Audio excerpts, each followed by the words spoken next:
자, 오늘은 1월달, 2월달 2015년 부동산 학개론 첫 시간이고요. 기본 이론 과정입니다. 기본 이론 과정. 저는 부동산 학개론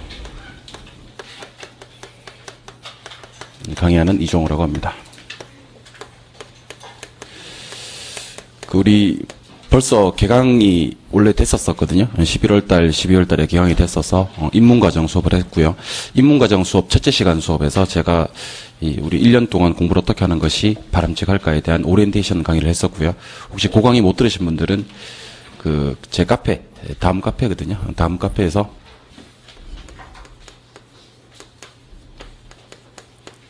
다음 알죠? 네? 뭐가요? 됐습니다. 카페 맞습니다. 예. 카페인 줄 알았어요? 카페 맞는데. 예. 다음에 가서 부동산 학개론 이종호 검색하시면 제 카페 가입하실 수 있고, 거기 제가 강의를 올려놓겠습니다. 다음 주 월요일, 화요일, 늦어도 월, 화까지는 올려놓을 테니까 첫째 시간 오리엔테이션 강의를 꼭 들어주시기 바랍니다. 그 전반적인 이제 우리 시험 공부 방법에 대해서 얘기를 했거든요. 예. 그리고 오늘 자료 아마 2개 받으셨을 거예요. 첫 번째 자료가 동영상 들으시는 분들은 1강에 올라와 있는 자료가 강의 계획표입니다. 우리가 총 8주 동안의 수업 진행을 할 거고 1주차부터 8주차까지 시험 그러니까 강의 진도 및 페이지 수를 제가 적어놨습니다. 그리고 그 밑에 보시면 좀 중요한 말이 나와 있는데 상기 계획표는 변경될 수 있다는 거. 예.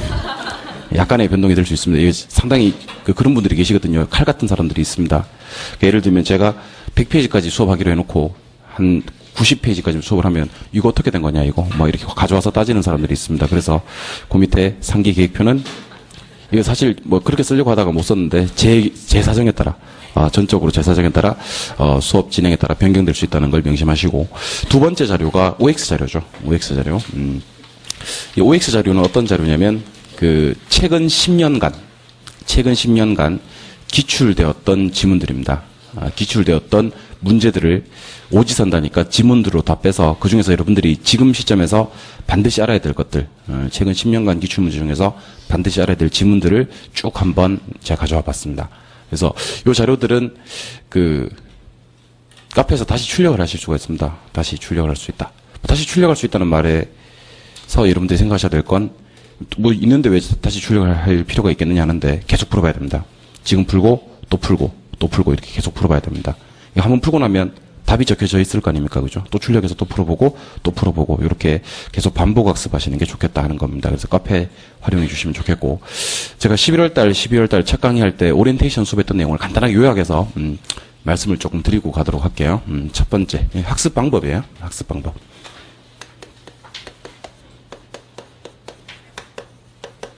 학습 방법은 첫 번째는 1차 위주의 학습입니다. 1차 위주의 학습. 공인중개사 총 6과목으로 이제 세 분류로 하면 분류할 수 있고, 1차가 2과목이죠. 부동산 학개론, 민법. 2차가 4과목입니다.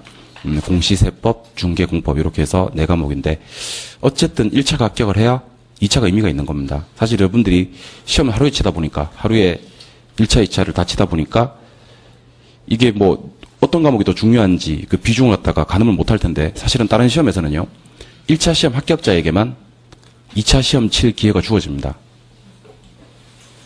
뭔 말인지 몰라요?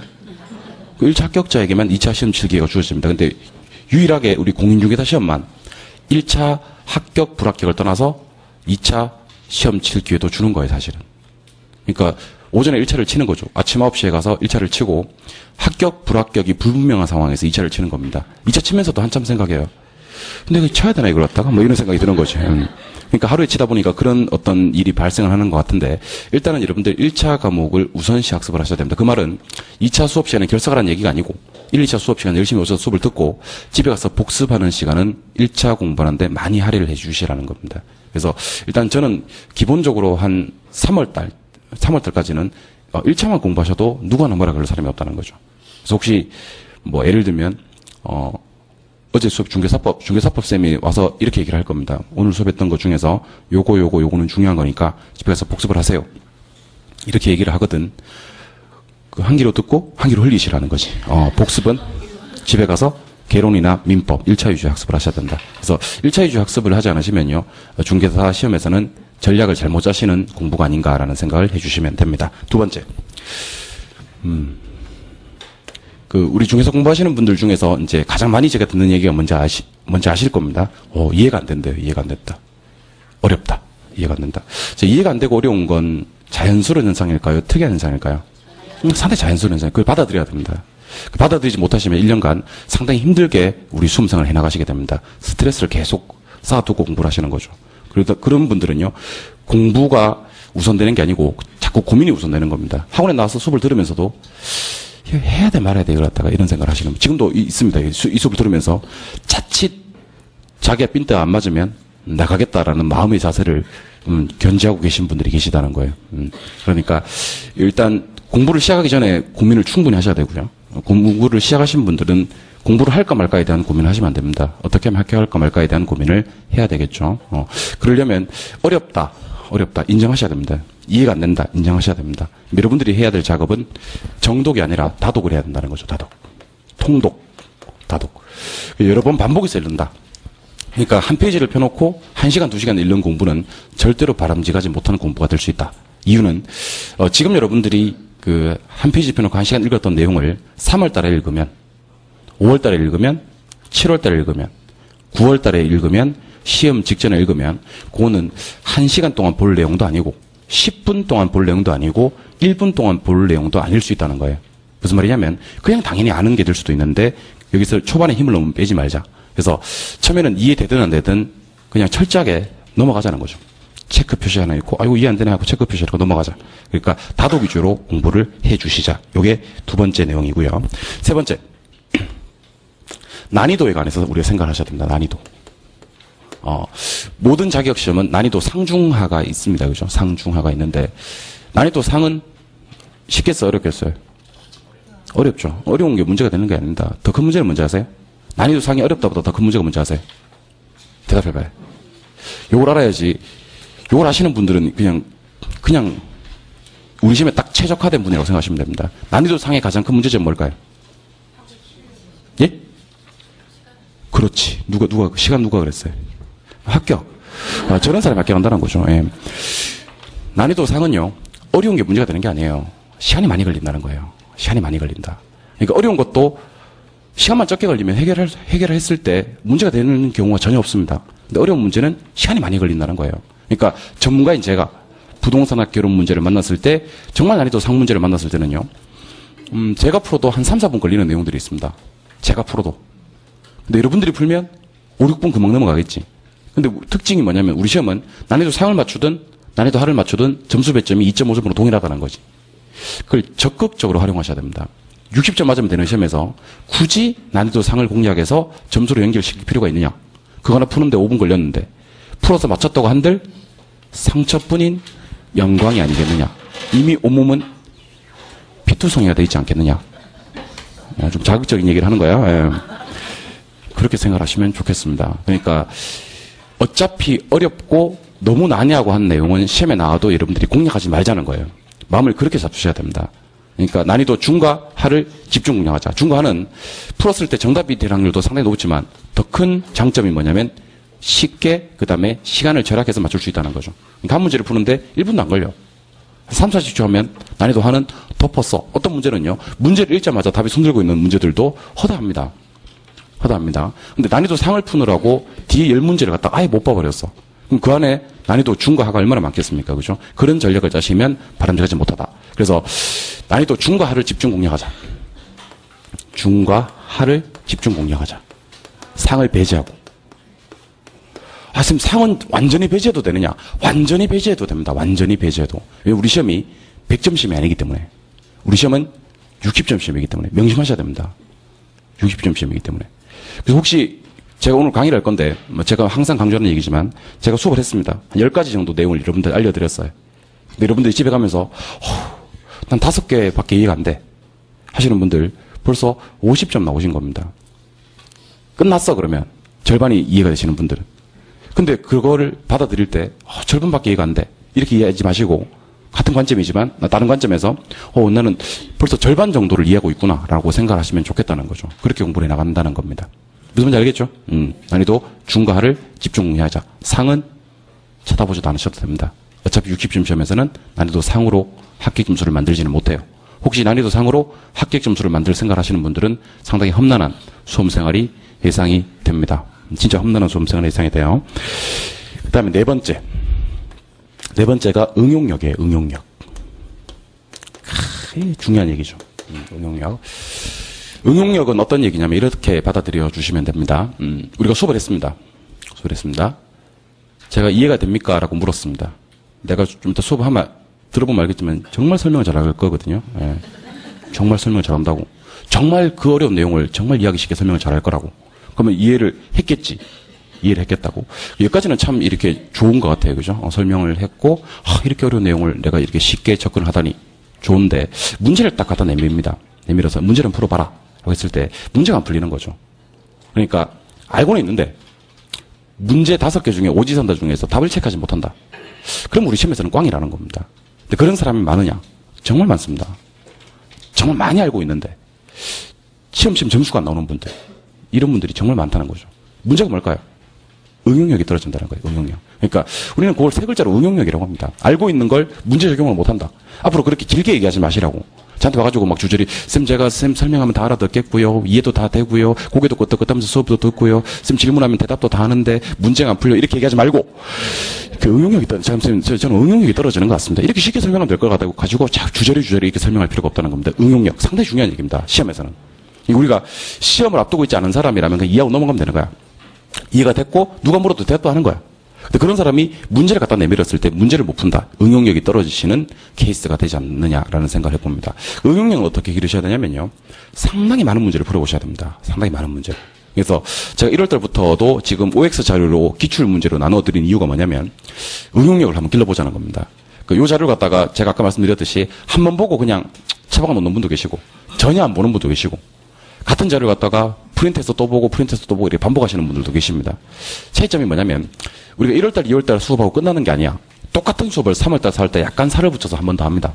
심화 이론에서 한 번 3월달, 4월달에 수업을 한 번 더 진행을 할 거예요. 근데 그때 1월달, 2월달 자료를 충실히 숙지하시고 반복하신 분들은요. 3, 4월 수업이 글자 크기가 다 똑같아도 특정 글자는 크게 보인다는 거예요. 특정 글자가 크게 보인다. 그게 뭐냐면 핵심을 안다는 거지. 근데 이 자료를 갖다가 그냥 등한시 하시는 분들은요. 글자 크기가 다 똑같이 보인다는 거지. 그러니까 이 응용력을 기르기 위해서는요. 계속 문제를 풀어봐야 됩니다. 그래서 우리가 언제부터 문제풀이를 시작할 거냐면 2월 달 초부터 문제풀이를 시작을 할 겁니다. 2월 초부터. 그러니까 전국에서 가장 빠른 문제풀이라고 생각하시면 됩니다. 세계에서 가장 빠른 문제풀이에요. 원래 보통 문제풀이가 언제 있냐면 7월 달에 있습니다. 7월 달에 있는데 2월 달에 아주 기본이 되는 문제풀이부터 먼저 진행을 한다는 거죠. 그 진행을 여러분들이 꼭 참석하셔서 문제풀이에 따라오셔야 됩니다. 응용력을 기르지 않고는요. 우리 시험에 절대로 합격할 수가 없다. 아는 게 중요한 게 아니다. 내가 아는 걸 문제로 적용할 수 있느냐가 중요하다. 항상 명심하시기 바랍니다. 이해가 됐다. 그걸로 끝이 아니라는 거예요. 이해가 되고 끝나는 게 아니고 이해가 된 걸 문제로 적용할 수 있는 것까지가 우리 시험의 이제 승패를 좌우하는 부분이다라고 생각해 주셔야 됩니다. 그다음에 5번째가 계획적인 학습. 계획적인 학습. 자, 우리 요즘 최근에 그 연말 연시니까 달력 같은 거, 탁상 달력 같은 거 많이 받으실 거예요. 그죠? 예, 탁상 달력 보시면 이제 1월 이렇게 돼 있고 1월 이렇게 돼 있고 이제 칸이 쭉쭉 나눠져 있죠. 1일, 2일, 3일, 4일, 5일 이렇게 쭉 나눠져 있습니다. 그럼 제일 앞에다가 주간계획을 한번 월간계획을 한번 써볼까요? 월간계획. 달력 옆에다가 매월 옆에다가 내가 1월달 목표는 뭐다 이렇게 한번 써보는 거지. 그럼 그 목표를 해결하기 위한 주간계획을 한번 짜보는 거예요. 주간계획이 끝났으면 일간계획을 한번 짜보는 겁니다. 일간계획을. 그래서 월간, 주간, 일간까지를 한번 짜보는 겁니다. 계획표를 짜시자. 근데 계획표를 짜실 때는 유의할 점이 매일매일 계획표에 계획을 안 넣어도 돼요. 안 넣어도 되고 뭐 한 3일 정도 하고 하루 쉬어도 돼. 그리고 일정 봐가면서 계획을 좀 조정해도 되고 무리한 계획을 잡지 않습니다. 일단은. 근데 계획표를 짜놓으면 좋은 점이요. 우리 수험생활 하시는 분들이 계획표가 없이 공부한다는 건 사실은 말이 안 돼요. 더 큰 문제는 뭔지 아세요? 시험이 100일 앞으로 다가왔어. 지금 8월달이야. 8, 9, 10 이렇게. 8월달에 계획표 없이 공부하시다가는요. 어떤 일이 발생하냐면 책만 잡았다 놨다 하는 겁니다. 책만 잡았다 놨다. 저는 정말 많이 보거든요. 제가 얼마나 많은 수험생들을 보겠습니까? 우리 수험생들이 공부를 어떻게 하는지 아세요? 공법책 폈다가 한 5페이지 보다가 뭐라 그래요? 어려워 하면서 세법 볼까? 하는 거예요. 세법 볼까? 그 세법책을 또 펴는 거지. 폈다가 뭐라 그래요? 아니지. 내 지금 세법 볼 때가 아니지. 1차 봐야지. 그 민법책을 펴는 거예요. 또 한 30페이지 보다가 역시 민법은 나와 맞지 않네 하면 또 결혼책 펴고 이런 식으로 1시간에 책을 2번, 3번 바꾸는 겁니다. 왜 그래요? 계획이 없는 거예요. 방향성이 없는 겁니다. 그러니까 자꾸 책만 잡아도 책상에 앉아있는 시간이 많아요. 남들이 보면 저 사람 분명히 합격해. 오래 앉아있으니까. 근데 사실 그 속을 들여다보면 공부를 제대로 하고 있지 않은 거죠. 그러니까 왜 그러냐면 계획이 없는 겁니다. 내가 이 시간에 뭘 하고 있어야 될지 모르는 거지. 그걸 1월달부터 시작하자는 겁니다. 1월달부터. 1월달부터 시작을 해놓으시면 아 내가 오늘은 이거 해야 되는구나 안심하고 공부를 할 수 있다는 거예요. 두 번째는 수험생활 하시는 분들의 가장 큰 문제가 슬럼프가 왔을 때입니다.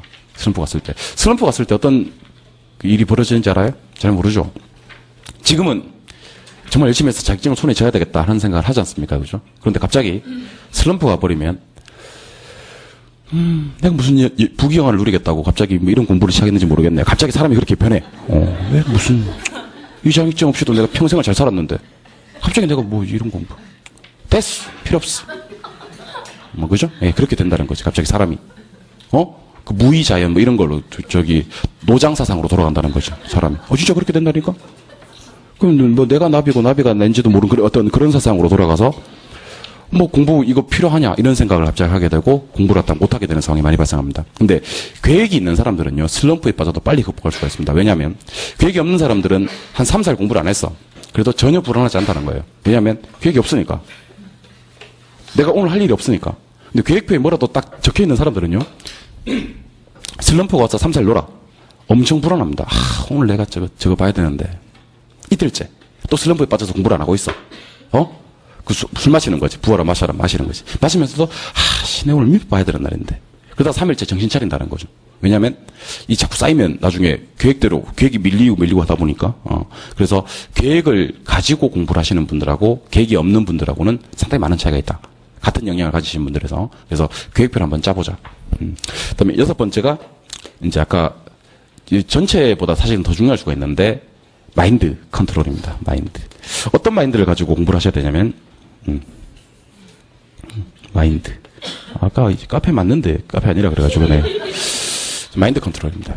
마인드 컨트롤이라 하면 이제 사실 그렇습니다. 뭐 여러분들이 잘 아시는 얘기겠지만 이 수험 생활이 힘든 생활이 될 수도 있고요. 상당히 즐거운 생활이 될 수도 있습니다. 여러분들이 만들어 가시는 거예요. 우리 합격자 모임에 가면 합격자들이 뭐 제가 항상 하는 얘기지만 한결같이 하는 얘기가 있습니다. 진짜 그런 얘기를 합니다. 여러분들 거짓말 같지만 진짜 이런 얘기를 해요. 합격자들이 한결같이 하는 얘기가 지난 1년간 너무 즐거웠다. 재밌었다라고 얘기를 합니다. 재밌었다. 즐거웠다. 행복한 시간이었다. 이렇게 얘기를 합니다. 물론 뭐 자격증을 따서 그런 얘기도 하겠지만 진짜 그분들은 행복했을 수 있습니다. 왜냐하면 이 공부를 즐기셨다는 거죠. 즐기셨다는 거죠. 아침에 일어나서 또 학원 가야 돼? 추운데 오늘은 가지 말까? 그죠? 예. 아침에 일어났는데 눈이 막 오는 거지. 미끄러운데 가지 말까? 이렇게. 그죠? 예. 3월 달에 봄바람 붑니다. 따뜻한데 가지 말까? 이렇게. 여름에 휴가 가야 되는데 가지 말까? 이런 생각을 계속 하는 거죠. 주말인데 가지 말까? 오늘은 가지 말까? 그렇게 공부하시는 분들은, 그런 생각이 드시는 분들은 마인드 컨트롤을 다시 한번 해보세요. 이 공부를 즐기지 않으시면요 1년 동안이라는 수험생활이 정말 힘들고 더 큰 문제는 합격할 수가 없다는 거예요. 합격할 수가 없다. 그러면 어떤 분들이 합격을 하냐면 이 공부를 즐기시는 분들. 재밌는 거죠. 재미를 붙여봐. 계속 재밌다 이렇게 체면을 걸어봐요. 체면 잘 안 걸리시는 분들은 저한테 와. 내가 걸어줄게 체면을. 응? 썸 해가지고 걸어줄게요 내가. 그러니까 체면을 걸어야 돼. 체면을. 자꾸 재밌다. 그 제가 항상 드라마에 많이 비유를 하는데 시간이 어떻게 갔는지 몰라야 돼요. 여러분들 요즘 꽂힌 드라마가 뭔지 모르겠지만 드라마를 딱 보고 드라마가 끝났을 때 뭐라고 해야 될까요? 벌써 끝났어? 아니 10분밖에 안 지나갔는데 벌써 1시간이 지났어? 하는 아쉬움. 그렇지. 아쉬움. 그리고 끝날 때 다음 장면이 궁금한 거죠. 사실 다음에 해보면 별건 아닌데 또 다음 장면이 궁금한 거지. 그래야 됩니다. 제가 항상 강조하는 얘기가 오늘 제 수업이 끝나면 오늘 제 수업이 끝났어. 다음 주에 봅시다. 인사를 딱 했어. 저게 저렇게 끝나면 안 되는데. 아쉬워. 다음 주는 어떤 걸 할까? 기대돼. 그렇게 1년을 보내시는 분들은요. 시험 치러 갈 필요도 없습니다. 합격합니다. 그러니까 갈 필요도 없다니까 합격한다니까. 반드시 합격합니다. 저는 이 공부를 즐기는 사람 치고 떨어지는 사람을 별로 보지 못했습니다. 즐기시는 분 무조건 합격합니다. 한번 마음을 그렇게 바꿔봐요. 그러니까 여차하면 공부 때려치울 마음으로 한번 해보고 나한테 맞으면 공부가 맞을 리가 있나 안 맞지. 예. 맞으면 하고 안 맞으면 안 한다. 이런 생각으로 1년을 끌고 가시는 분들은 너무 힘들다는 겁니다. 각자 너무 힘들게 공부하지 말죠. 즐기면서 한번 공부해 봅시다. 그리고 제가 수업 시간에 뭐 그런 얘기를 많이 할 겁니다. 요거는 같이 한번 읽어봅시다. 이렇게 같이 한번 읽어보기도 하고. 요거는 여러분들 생각을 하면 묻기도 할 거예요. 대답도 한번 해봅시다. 이렇게. 요거 하다 보면 자기도 모르게 수업이 쫙 빨려들어요. 쫙 빨려 들어갑니다. 특히 남자분들 같은 경우는 대답을 잘 안 하시는 분들이 많은데 한번 대답하는 습관 한번 들여보세요. 수업 시간에. 그러면 수업에 쫙 빨려 들어갑니다. 능동적인 수업 참여를 하시면요. 시간이 어떻게 하는지 모르고 재미, 흥미를 붙이실 수 있다는 겁니다. 그러니까 제가 같은 수업을 합니다. 그죠? 제가 우리 학원만 수업을 하는 게 아니고 다른 학원들에 가서도 수업을 할 거 아닙니까? 그죠? 같은 수업을 하는데 수험생들이 느끼기에는 아마 전혀 다른 수업일 겁니다. 왜냐하면 수험생들에 따라서 제 강의가 많이 달라질 거예요. 왜냐하면 앞에서 강의하는 사람들은요. 제가 이건 확신 있게 얘기를 드릴 수가 있는 게 앞에서 강의하는 사람들은 체력으로 강의를 하거나 지식으로 강의를 하지 않습니다. 앞에서 강의하는 사람들은 신바람으로 강의를 합니다. 그러니까 여러분들이 이렇게 딱 강의를 할 때 보면 알아요. 이렇게 딱 보면 이분들이 진짜 배우겠다는 열의가 있고 열정이 있구나. 그럼 막 더 해주고 싶은 거지. 더 해주고 싶은 거야. 근데 막 절반이 자. 절반 안 자고 남아서 깨있는 사람들도 언제 마치나 이거 막 자꾸 시계 보고. 그러면 나도 위축이 돼서 빨리 마치게 된다고. 그러니까 저는 똑같은 내용을 강의하지만 여러분들이 받아들여 주시기는 다 다른 강의가 될 수 있다는 겁니다. 그 다른 강의 여러분들이 만드는 겁니다. 그러니까 여러분들이 강의 들으시면서 반드시 기억하셔야 될 건 이 강의가 누구를 위한 강의인가 하는 생각을 해봐야 됩니다. 이 교실에 시험 안 치는 사람 2사람이 있습니다.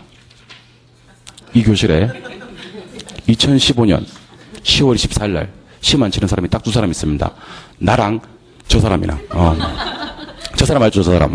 저 사람이랑 나랑은 시험 안 쳐요. 그리고 나머지 분들은 다 시험을 칠 거라고. 다 시험을 칠 거라고. 그러면 이 교실에서 우리 두 사람 빼고 가장 열정적이 될 사람이 여러분들이라고. 근데 어떻게 된 게 나는 막 이게 강의를 하다가 이게 시험이 나올 것 같아. 흥분되지. 시험 나올 것 같으니까 막 흥분해 수업을 해. 시험 나올 것 같으니까. 근데 여러분들은 마치 소 닭 보듯 저 왜 저러는 거야 저거 오늘 왜 저렇게 흥분했어 하고 저를 쳐다본다니까. 이게 주객이 전도된 거지. 제 강의를 할 때 집중을 요하는 부분 또는 흥분을 해야 되는 부분이 있다니까. 그런 부분을 같이 흥분해서 열정적으로 참여를 해서 학교를 같이 만들어 가자는 겁니다. 알겠죠? 예. 요게 제가 12월 달에 80분 동안 수업했던 내용이에요. 80분 동안 수업했던 내용을 제가 지금 야간 25분 정도 만에 정리를 해드렸고, 간단한 우리 학습 계획에 대해서 말씀을 좀 드릴게요. 일단 1월 달부터 6월 달까지 학습 계획에 대해서 말씀을 좀 드리겠습니다. 제 강의 계획이 되겠네. 자, 1월 달, 2월 달은 기본 이론 강의입니다. 기본 이론 강의. 3, 4월 달은 심화 이론 강의예요. 심화 이론 강의. 5, 6월 달은 이론 마스터 과정입니다. 이론 마스터 과정입니다. 이론을 마스터하는 과정. 그렇게 해서 총 6개월 동안 이론 수업만 할 겁니다. 7월 달부터는 문제풀이 진행할 거고. 그러면 각각의 학습 목표를 좀 소개를 해드리겠습니다. 어떤 학습 목표를 가지고 공부를 하셔야 될까? 자, 실밥 보시죠. 자, 1월 달, 2월 달의 학습 목표 딱 한 개만 정해드릴게요. 기출 지문의 분석입니다. 기출 지문의 분석. 1월달, 2월달 학습 목표예요. 기출지문 분석. 자, 기출지문을 분석해야 되는 이유를 알려드리겠습니다. 제가 그 수업 시간에 이건 중요합니다. 이런 얘기를 하죠. 중요합니다. 시험에 나올 것 같습니다. 왜 그런 얘기를 할까요? 어떤 근거를 가지고 그런 얘기를 할까요? 기출문제 가지고 합니다. 기출문제 가지고. 저뿐만이 아닙니다. 다른 쌤들도 이 중요합니다. 이거 엄청 중요합니다. 별표 때리세요. 왜 그럴까요? 기출문제 나왔기 때문입니다. 많이 나왔겠지. 우리가 강의를 할 때 제일 먼저 보는 게 기출문제고요. 여러분들은 부동산 학기는 기출문제만 1회 때부터 25회 때까지 기출문제를 다 볼 수가 없으니까 그 역할을 제가 해드리는 겁니다.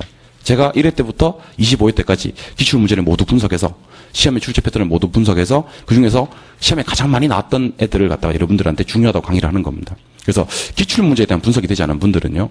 지피지기하지 못하신 분들이에요. 적을 알고 나를 알아야 100점 100승 할 수 있는데 여러분들은 적을 알지 못하는 거죠. 그러니까 시험 어떻게 출제될지 모르는 채로 시험을 본다는 건 말이 안 된다는 겁니다. 근데 지금 기출문제를 바로 쏙 들어가서 보는 건 상당히 위험한 행동이 될 수 있습니다. 그래서 제가 오늘 나눠드린 자료 있죠? 그게 다 기출문제라고.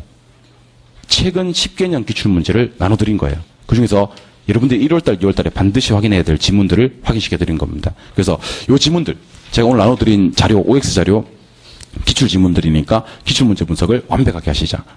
요게 1월달, 2월달 학습 목표입니다. 그래서 공부하는 방법 소개 좀 해드릴게요. 공부하는 방법. 오늘 수업을 들었어. 수업을 듣고 집에 가서 복습하실 때 어떻게 복습하시면 좋으냐면요. 제가 만약에 오늘 1페이지부터 100페이지까지 놀러갔다면 여러분들은 책을 집에 가서 복습하겠다고 1차 위주의 복습을 해야 된다 그랬으니까 제일 먼저 1페이지를 펴지 마시라는 겁니다. 그럼 제일 먼저 뭘 하느냐? 기출지문 한번 풀어보는 거예요. 연필로. 풀어보는 거지. 그리고 정답 한번 보는 겁니다. 채점을 한번 해보는 거지. 정답 붙어 있을 거예요. 그럼 정답 채점 쭉 한번 해보고 틀린 게 많겠어요? 맞는 게 많겠어요? 틀린 게 엄청 많겠지. 왜 틀린 게 많겠어요? 보세요. 수업만 듣고 집에 가서 책을 안 봤잖아요. 문제를 바로 풀었잖아요. 틀린 거 두성일 거라는 얘기죠. 틀린 거 두성이다. 그런데 그걸 풀고 책을 한번 봐보세요. 책이 상당히 입체적으로 잘 보이실 겁니다. 필요 없는 거 배제하고 필요한 부분만 취할 수 있다는 거지. 이거 제가 강조하고 싶은 얘기는 바로 그 얘기입니다. 그러니까 오늘 집에 가서 복습하실 때는요. 책을 먼저 보지 않으셔도 돼요. 책을 먼저 보지 않으시고 수업만 듣고 집에 가서 자기 실력을 한번 측정해 보는 거지. 연필로. 그리고 책을 보고 또 한번 측정해 보는 거지. 지금 여러분들의 실력을 측정할 수 있는 유일한 자료는 요 기출 자료, 기출 지문들입니다. 그래서 요 자료를 갖다가 몇 개 안 돼. 지문들 다 합쳐봐야 막 30개 정도밖에 안 돼. 30개 조금 넘나요? 하여튼 그렇습니다. 기출 지문을 분석하자. 요게 1월달, 2월달에 우리의 학습 목표입니다. 그래서 기출 문제를 따로 여러분들이 보시는 건 바람직하지 못하니까 우리 1월달, 2월달에는 제가 나눠둔 자료에 있는 기출 지문이라도 제가 선별해 온 거예요. 사실은 작년에는 제가 문제를 너무 많이 실어버리니까 문제 질려버리더라고. 앞뒤로 빽빽하게 문제를 놔두더니만. 그래서 여러분들 여러 같은 성원에 힘입어 그중에서도 또 특히 중요한 걸 추렸습니다. 그래서 한 페이지 정도 분량으로 제가 추렸으니까 요 페이지 한 페이지에 있는 내용이라도 완벽하게 기억을 하자. 알겠죠? 네, 그 첫 번째. 두 번째. 심화 이론의 학습 목표는 교재 정리입니다. 교재 정리. 자, 우리가 1년 동안 공부할 교재입니다. 우리가 1년 동안 공부할 교재가 요 교재입니다. 요 교재인데, 그럼 1월달, 2월달에는 어떻게 공부를 하시느냐면, 이 교재에다가는 손을 대지 마세요. 손도 대지 마세요. 가만히 내버려 두는 거야. 그리고 수업을 교재에다가 굳이 뭐 체크를 하나 하고 싶다면 연필로 간단하게 체크를 하나 한번 해보는 거지, 연필로. 간단하게 체크 정도만 해보시는 거고, 교재 정리는 언제 할 거냐면 3, 4월달에 할 거예요, 3, 4월달에. 3, 4월달에 어떻게 드릴 거냐면, 제가 교재 정리를 제가 해드릴게요. 제가. 그러니까 여러분들 제가 교재에다가 밑줄을 그으라고 할 겁니다. 그럼 그거 밑줄을 긋고. 요건 동그라미 하라고 할 겁니다. 그럼 동그라미 하고. 요건 별표 치라고 할 겁니다. 별표 치고. 별표도 1개짜리, 2개짜리, 3개짜리 뭐 이렇게 있어요. 그 다음에 너무 중요한 내용들은 형광펜 치라고 할 거예요. 형광펜도 해놓고. 이런 식으로 3, 4월 달에는 교재 정리를 제가 해드릴 겁니다. 교재 정리를 해드리는 이유, 두 가지 이유를 말씀드리도록 하겠습니다. 시험이 10월 24일입니다. 10월 24일. 오늘이 만약에 10월 18일이야. 그럼 어떤 일이 벌어진 거예요? 시험이 일주일 앞으로 다가온 거예요. 자, 시험이 일주일 앞으로 다가왔을 때 공부를 어떻게 해야 되는지 알아요? 모르죠? 알려드릴게요. 시험 일주일 앞으로 다가왔을 때 공부를 어떻게 해야 되냐면 하루 만에 부동산 학교는 다 봐야 돼요. 시험이 3일 앞으로 다가왔을 때 공부 어떻게 되는지 알아요? 반나절 만에 부동산 학교는 다 봐야 돼요. 나머지 반나절은 민법 보고, 그 다음날 반나절은 공법 보고, 그 다음날 반나절은 세법 공시중개 묶어서 한번 보고, 그렇게 그 다음날 심장에 들어가시면 되고, 그래요.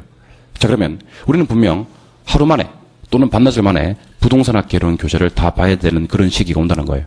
그럼 이 교재에 중요한 것만 체크되어 있어야 되겠어요? 이것저것 다 써져 있어야 되겠어요? 중요한 것만 체크되어 있어야 되겠지.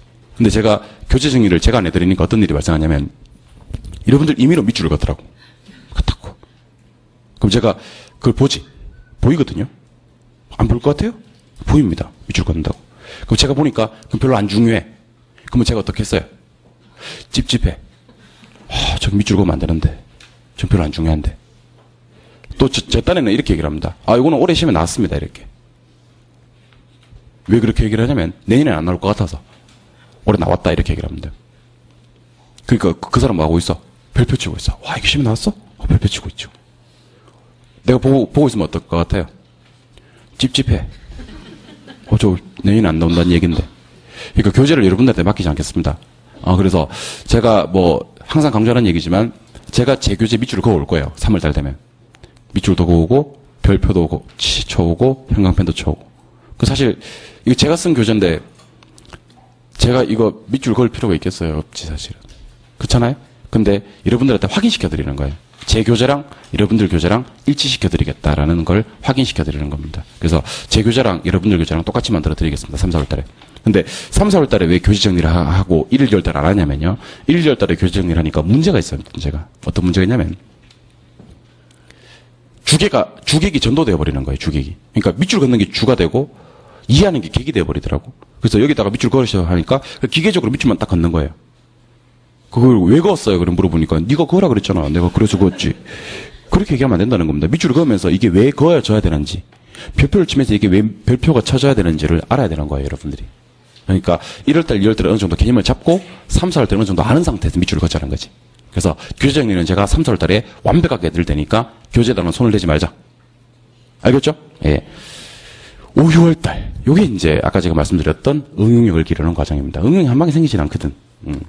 그래서 5월달, 6월달 수업은 어떻게 진행할 거냐면 이제 실제 시험에 응용할 수 있는 그런 이론들을 적용을 해볼 겁니다. 학습 목표입니다.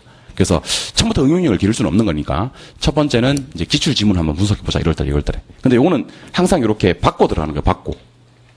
이거 받고 알죠? 받고 몰라요? 예. 그러니까 1월달, 2월달에 기출 지문하고 분석하고 3, 4월달에 가면 어떻게 해야 돼? 기출 지문 분석은 당연히 돼야 되는 상황에서 교재 정리가 끝나야 되는 거지. 맞아요? 그럼 5월달, 6월달에는 교재 정리된 교재를 가지고 깔끔하게 정리된 교재를 가지고 기출 지문 분석하면서 응용력을 길러보자는 거지. 항상 이게 이제 받고 이렇게 진행이 돼야 된다는 겁니다. 알겠습니까? 이게 이제 우리 6개월 동안의 학습 목표예요. 이 목표를 한치도 벗어나지 않은 채로 공부를 해주셨으면 좋겠습니다. 제가 복습 한번 시켜드릴게요. 복습. 자, 오리엔테이션 복습입니다. 이제 학습, 여기부터 복습해야 되겠네. 저는 부동산학개론 강의하는 이종호고요. 예.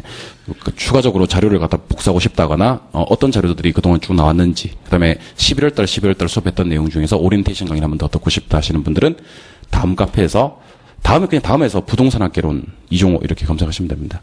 그리고 제 입으로 이런 얘기 하긴 좀 그렇지만, 다음에서 부동산학개론만 쳐도 연관 검색어에 이종호가 떠요. 그러니까 부동산학개론만 쳐도 이종호까지 다 칠 필요 없어. 부동산학개론만 쳐도 네, 왜 이렇게 유명한지 모르겠어요. 예. 부동산학개론만 쳐도 부동산학개론 이종호가 쳐요. 그럼 네이버에서도 부동산학개론만 쳐도 연관 검색어 이종호가 떠요. 왜 이런지 모르겠어요. 다른 사람 아무도 안 떠요. 나만 떠요. 예. 이렇게 부동산학개론 이종호 치셔서 카페 가입하신 다음에 추가적인 자료 같은 거 받아보시면 되고. 두 번째 학습 방법입니다. 물론 6가지 수업, 6과목 수업을 똑같이 비중으로 듣지만 1차 위주의 학습을 하시자. 일단 계론미법에 비중을 좀 더 두자. 그다음에 철저하게 정독보다는 다독. 일단 이해가 안 돼도 넘어가고 여러 번 반복해서 읽는 과정을 으로 공부를 하시자. 그리고 난이도 상중하 중에서 상은 여러분들 지적 욕구만 충족시킬 뿐이지 합격에 아무 도움이 안 되는 거예요. 시간이 너무 많이 걸린다는 거지. 맞추면 좋아 안 좋아? 안 좋다고 얘기했잖아 내가. 그래서 내가 복습을 한 거예요. 난이도 상은 맞추면 좋다 안 좋다? 안 좋다. 왜 안 좋다? 시간이 너무 많이 걸려서 맞춘다 한들 상처뿐인 영광이다. 온몸은 벌써 피투 했잖아 이거. 다시 복습. 네, 그래서 복습하는 거야 내가. 그래서 내가 복습하는 거야. 난이도 상은 맞추면 좋다 안 좋다? 안 좋다. 맞춰도 안 좋은 거예요. 맞추면 오히려 저한테 욕먹는 거라니까, 저거는. 왜 욕먹냐면, 저거 하나 맞추려고 시간 4분, 5분 썼다는 거지. 4분, 5분 썼다는 거지. 그걸 맞추면요, 난이도 중과 하. 그러니까 20점 하면 하나 풀 수 있는 거, 1분 하면 하나 풀 수 있는 문제들을 다 놓치게 된다는 거죠. 그러니까 저런 문제는, 그러니까 제가 손대지 말라 하면 절대로 손 안 대는 사람이 있고요. 손대지 말라 했을 때 손을 대는 사람들이 있습니다. 진짜 있습니다. 없을 것 같죠? 있습니다. 손을 대지 말라는데, 난이도 상은. 손을 대는 사람이 있다고. 누가 손을 대요? 학창시절에 공부를 좀 했던 사람들. 손 댄다고. 손 들어봐요. 학창시절에 공부 좀 했던 사람. 우리 학원에는 없지만 다른 학원에 가면 있다고. 우리 학원에는 한 명도 없지만 다른 학원에 가면 있다고. 공부 좀 했던 사람들이. 그런 사람들은 제가 손을 대지 말라고 하는데 손을 댄다고. 그분들은 벌써 뭐에 젖어 있냐면 남들보다 약간 공부 좀 잘했으니까 학창 시절에 우위에 있다는 생각을 하는 거예요. 그래서 자꾸 이런 걸 풀어. 내가 풀지 마라 그래도 풀어. 혼자 풀고 망하면 다행인데 풀고 난 다음에 옆 사람한테 자극을 줘요. 너 이거 풀 수 있어? 이렇게. 옆 사람 뭐라 그래? 못 푸는데? 아, 이건 이렇게 푸는 거야? 이렇게 얘기해주고. 그럼 옆 사람이 이해를 못해. 그러면 행복해하고 뭐 그런 사람도 있어요. 예. 진짜 있어. 그런 사람들이 있습니다. 그런 사람들은 우리 시험과 맞지 않는 사람입니다. 다른 공부를 하셔야 돼. 60점만 넘으면 되는 자격시험에서 괜히 헛수고 헛고생을 하시는 거예요. 맞춰도 안 좋아요, 그런 거. 복습 잘했네. 요거. 상은 맞추면 좋아요, 안 좋아요? 안 좋아요. 그 다음에 응용력을 배워가시죠. 그러니까 이해하는데 그치는 게 아니다. 이해가 끝이 아니라 그거를 문제로 응용할 수 있는 응용력을 기르자. 많은 문제 풀어봐야 되겠죠. 그 다음에 오늘부터 탁상 달력에다가 계획을 한번 짜보자. 계획을 한번 짜서 공부를 한번 해보자. 그 다음에 마인드 컨트롤, 즐기면서 흥미를 가지고 이 공부를 하자. 그러니까 재미있게 항상. 그러니까 막 아침에 일어나면 막 학원 가고 싶어 죽겠는 거예요. 막. 갔다 올게. 막 1시간 전에 와서 막 자습하고, 예습하고, 이런 분들이 계십니다. 반드시 합격합니다, 반드시. 재미있게 공부를 하셔야 됩니다. 즐기시는 자가 돼야 됩니다. 그다음에 전반적인 학습 목표는 이제 1월달, 2월달에는 제가 매주 8장 자료를 나눠드릴 거거든요. 그러니까 총 매주 한 장씩 8장의 자료를 나눠드릴 겁니다. 8주 과정이니까. 그래서 거기 나와 있는 기출 지문들 한번 쭉 한번 분석해보고 OX 정답까지 한번 찾아보고 그다음에 3, 4월달에는 요거는 뭐 여러분들이 하는 작업이 아니고 제가 해드릴 거예요. 해드릴 테니까 교재 정리하고 5월달, 6월달 응용력 기를 수 있게 제가 한번 또 자료를 만들어 와서 여러분들이랑 수업을 진행할 겁니다. 그래서 요 과정이 마무리되고 나면 6월달 정도만 가도 벌써 시험장 들어가고 싶어 미치는 사람들이 있습니다. 벌써 60이 나오는 거거든. 그러니까 요 스케줄을 그대로 잘 따라와 주시면 좋을 것 같습니다. 자, 그러면 진도 나갑시다. 진도. 교재 완전히 덮으셨다가 교재를 완전히 표지까지 덮으셨다가 표지 포함해서 하나, 둘, 셋, 넷, 5장을 넘겨보세요. 5장, 6장이네. 6장을 넘겨보세요. 표지 포함해서 6장을 넘겨보시면 컨텐츠, 이 책의 목차가 나올 겁니다. 자, 목차 찾으셨나요? 예. 목차를 보시면 우리 부동산학개론이 총 8개 편으로 구성되고 있다는 걸 알 수가 있습니다. 한번 쭉 적어볼까요, 제가? 우리 부동산학개론의 목차. 목차죠.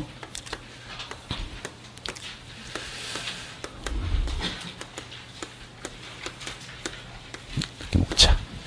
8가지 목차를 쭉 적어보면 첫 번째 목차가 부동산학 총론,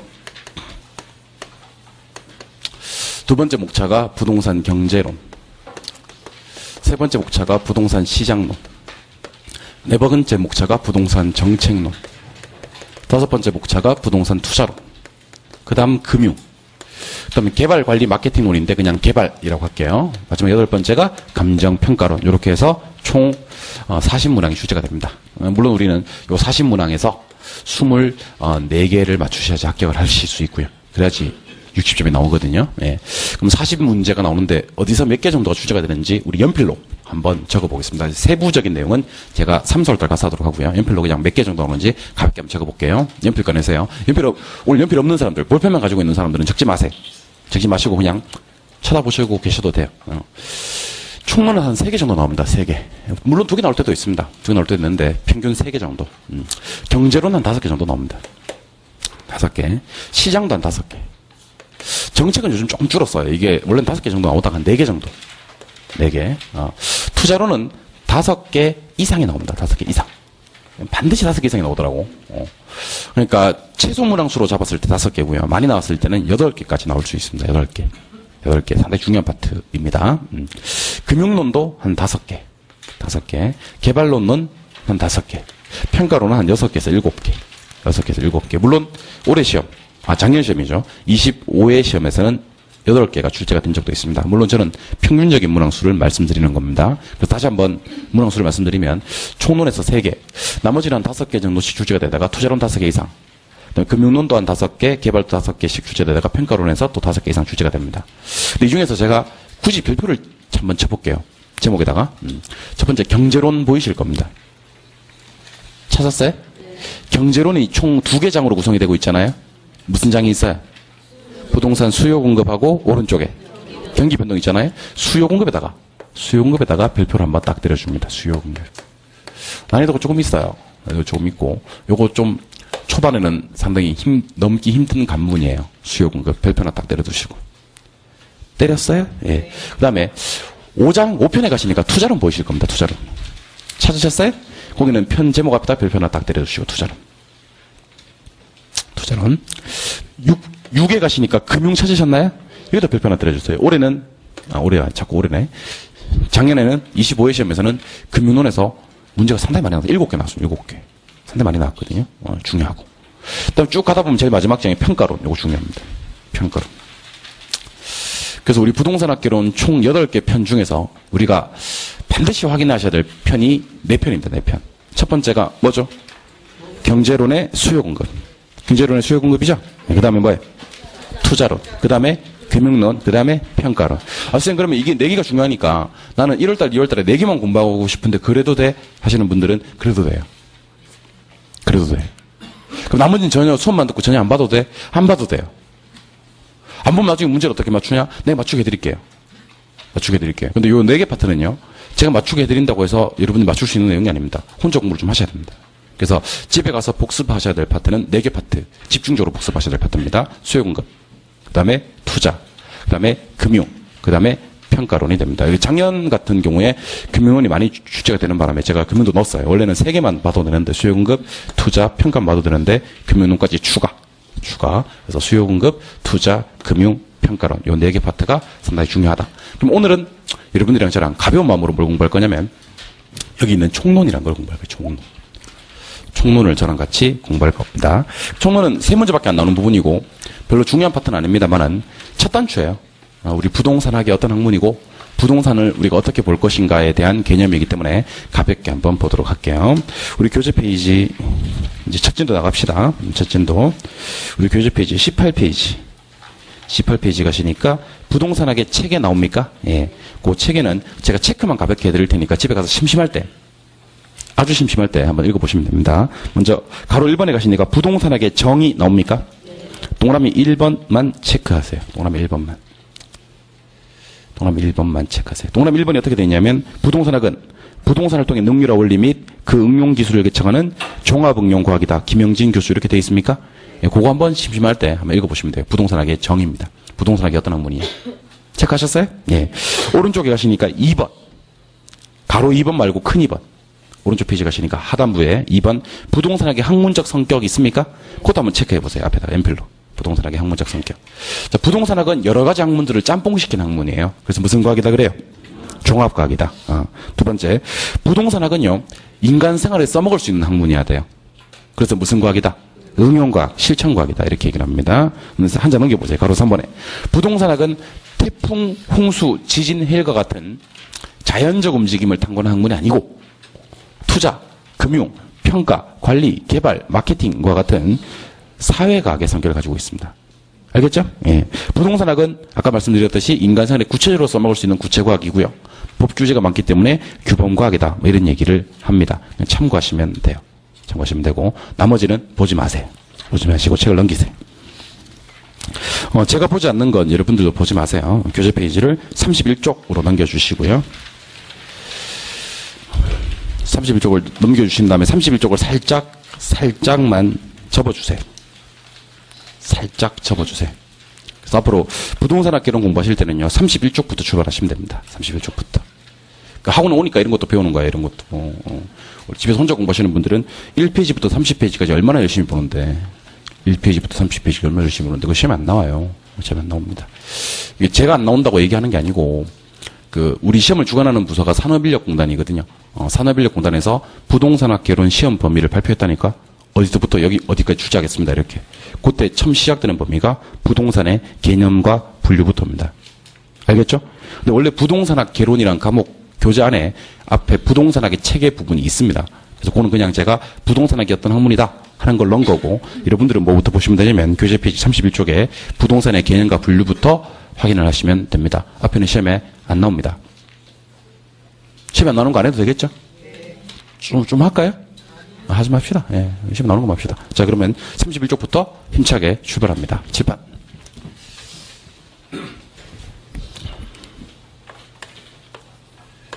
자, 우리가 부동산을 알아야 되겠죠. 일단은 부동산 알기 전에 하나 여러분들 기억하셔야 될 개념이 하나 있습니다. 기억하셔야 될 개념이 바로 복합 개념이라는 거예요. 복합 개념. 복합 개념. 복합 개념은 어떤 거냐면 3대 측면을 말합니다. 법률적 측면, 경제적 측면, 기술적 측면. 법률적 측면, 경제적 측면, 기술적 측면. 물론 기술적 측면을 물리적 측면이라고 하기도 하고 요 세 개를 짬뽕시킨 걸 우리는 복합 개념이라 그래요. 그 통상 복합 개념은 3대 측면으로 표현할 수가 있습니다. 이거 필기하지 마시고 칠판 보세요. 수업 듣는 방법 알려드릴게요. 수업 듣는 방법은 칠판 보시면 돼요.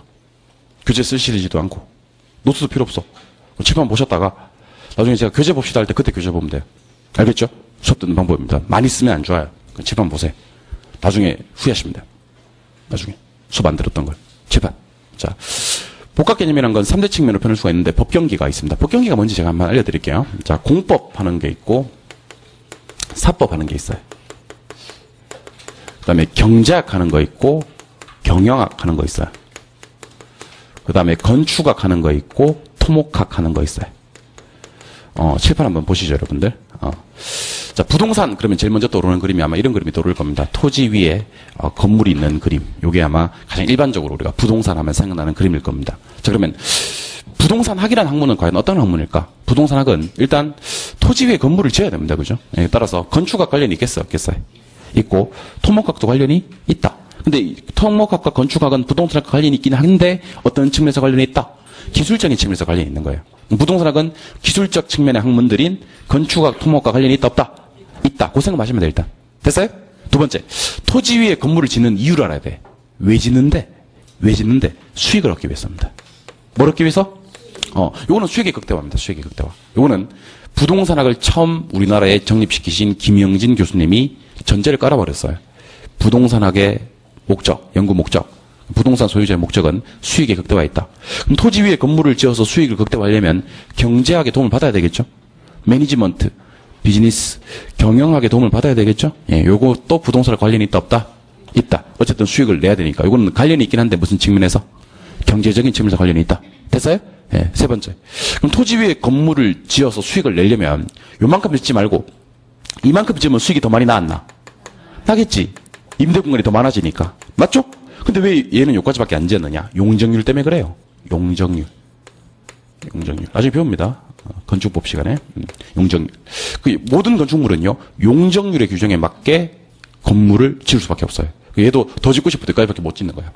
요걸 갖다 우리는 공법이라고 합니다. 뭐라고 한다고요? 공법은 뭐냐면 개인과 국가 간의 수직적 법률 관계를 공법이라고 합니다. 국가가 개인을 제한하는 거지. 그걸 공법이라고 그래요. 됐어요? 공법이 뭐라고요? 개인과 국가 간의 수직이란 말이 나왔으면 좋겠어, 나는. 수직적 법률 관계를 공법이라 그래요. 두 번째. 자, 이 부동산 소유자가 갑이에요, 갑. 부동산 소유자가 갑이에요. 갑이 은행에 돈 빌리러 갑니다. 자, 은행에 돈 빌리러 가면 돈 빌려줘요, 안 빌려줘요? 빌려주겠지. 은행에 돈 빌려주는 게 자기 일인데 빌려주겠지. 근데 그냥 빌려주지 않는다는 겁니다. 돈 빌리러 가면 담보 내놔라 한다니까. 담보 내놔라. 그럼 얘는 자기가 가지고 있는 부동산을 담보로 제공하고 돈을 빌려온다는 겁니다. 이걸 민법에서 우리는 저당권이라 그래요. 뭐라고 한다고요? 그럼 얘는 저당권자예요? 저당권 설정자예요? 설정자고 얘가 권자가 됩니다. 이 저당권은 국가와 개입을 했어, 안 했어요? 안 했지. 그래서 개인과 개인 간의 수평적 법률 관계를 사법이라고 합니다. 뭐라고 한다고요? 수평이 사법이에요. 그러니까 공법과 사법을 구분하는 기준은 수직이냐 수평이냐를 가지고 구분하시면 좋을 것 같아요. 개인과 국가 간의 수직적 법률 관계를 뭐라고 하고 공법, 개인과 개인 간의 수평적 법률 관계를 사법이라고 한다. 알겠죠? 예. 그 사람이 그래요. 예. 누가 물었을 때 공법이 뭐냐 이렇게 물었을 때 개인과 국가, 사법이 뭔데 개인과 개인. 그러면 약간 좀 없어 보이고. 똑같은 말인데도 수직, 수평 넣는 순간 사람이 약간 유식해 보인다니까? 아무것도 아닌데. 진짜 그렇다니까? 공법이 뭐라고요? 개인과 국가 간의, 얼마나 유식해 보여요. 사법이 뭐라고요? 개인과 개인 간의 수평적 법률 관계를 사법이라고 하는 겁니다. 그럼 부동산학은 공법, 사법과 관련이 있다, 없다? 그러니까 제가 지금까지 이제 부동산학과 관련되는 학문들을 다 모아드린 거예요, 사실은. 부동산학과 관련되는 학문들이 공법, 사법, 경제, 경영, 건축, 토목 이런 걸 짬뽕시켜서 만든 학문이 부동산학이야. 그 부동산학에 가면 공법, 사법 내용도 일부 있고 경제 경영에 관한 내용도 일부 있고, 그 다음에 건축 토목에 관한 내용도 일부 있고 그럴 거예요, 아마. 요걸 짬뽕시켜서 만든 학문이 부동산 학이고, 짬뽕시켰다는 측면을 복합 개념이라고 하는 거예요. 복합 개념 몇 대 측면? 3대 측면. 이걸 2대 측면으로 표현할 수도 있어요, 2대 측면. 2대 측면. 2대 측면, 자, 법과 경제를 갖다 우리가 무형이라 그래요, 무형. 형은 형체를 말하는 겁니다. 그럼 형체가 있다, 없다? 없다. 기술은 유형이라 그래요, 유형. 유형이란 건 형체가 있다, 없다? 있다. 눈으로 확인이 되는 것이냐? 눈이에요, 이거. 눈. 눈으로 확인이 되는 것이냐? 안 되는 것이냐로 구분하는 겁니다. 자, 그러면 법률과 경제는 우리 눈으로 확인할 수가 있어요, 없어요? 없지. 그러니까 이걸 무형적 측면이라고 하고, 기술적 측면 우리 눈으로 확인할 수 있어, 없어? 있어. 기술의 발달은 우리 눈에 보이는 거니까. 우리 눈에 원래 저층 건물이 있다가 기술이 발달하면 3층짜리가 보이고 5층짜리가 보이고 123층짜리가 보이는 거니까. 그렇죠? 이거는 유형적 측면이라 그래요. 그러니까 여기까지 우리 저랑 정리 한번 해볼까요? 예. 부동산학은 여러 학문들을 짬뽕시킨 학문 맞습니까? 여러 학문들을 짬뽕시켰는데 그걸 3대 측면으로 표현할 수 있나요? 그 학문들을 카테고리를 3개로 딱 묶어가지고 3대 측면으로. 이걸 무슨 개념이라고 하는데? 복합 개념이라고 하는데, 공법, 사법 이런 거 묶어가지고 무슨 측면? 법률적 측면. 경제, 경영, 뭐 회계 이런 거 묶어가지고 경제적 측면, 건축, 토목 이런 거 묶어가지고 기술적 측면, 법경기라고 얘기하시면 되는 거죠. 법경기를 2대 측면으로 표현할 수도 있나?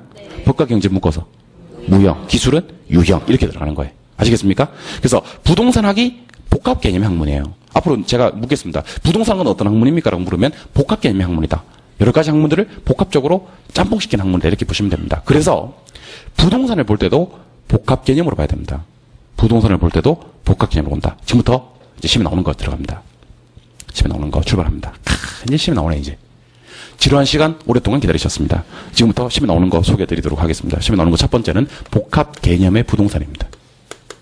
복합 개념의 부동산. 우리는 지금부터 부동산을 볼 겁니다. 그냥 부동산을 볼 게 아니고 복합 개념으로 부동산을 볼 거예요. 이거 한번 읽어보죠. 시작. 복합 개념 부동산. 부동산을 그냥 볼 게 아니고 복합 개념으로 보자. 복합 개념 몇 대 측면? 3대 측면으로 보면 돼. 3대 측면으로. 첫 번째 무슨 측면이 있어요? 법률적 측면. 두 번째 경제적 측면. 세 번째 기술적 측면. 이렇게 보면 돼. 기술적을 물리적 측면이라고 하기도 해요. 됐어요? 예. 법과 경제 묶어가지고 무형, 형체 없고요. 기술적 측면 형체 있으니까 유형. 여기까지는 앞에서 했잖아요? 예. 그럼 지금부터 법률적 측면에서 바라보는 부동산에는 어떤 것이 있는지를 확인해 드릴게요. 법률적 측면에서 바라보는 부동산은요, 협의의 부동산이라는 것과 광의의 부동산이라는 게 있습니다. 협의는 뭐죠? 좁은 의미, 좁은 의미. 광의는 넓은 의미. 근데 여러분, 우리 협의 강의 하기 전에 이거 하나 해야 될 것 같아. 협의가 이렇게 있어. 협의가 이렇게 있어. 뭔지 모르겠어. 근데 이건 어디에 포함돼? 광의에 포함돼. 그래서 어디에 있는 애들은? 협의에 있는 애들은 광의에 포함됩니다. 그래서 광의는 뭐를 받고 시작한다? 협의를 받고 플러스 알파가 광의예요. 받고 좀 기억하시기 바랍니다. 제가 좀 이따 물어볼 거야. 제대로 받았는지 안 받았는지 물어볼 거라고 내가. 자, 그럼 출발합니다. 협의 부동산은요, 토지와 그 정착물을 말합니다. 토지와 그 정착물. 좁은 의미에서의 부동산은 뭐하고 뭐밖에 없다? 토지하고 그 정착물밖에 없다. 이건 제가 하는 얘기가 아니고 민법 99조 1항에서 하는 얘기예요. 여러분들 민법 배우실 겁니다, 나중에.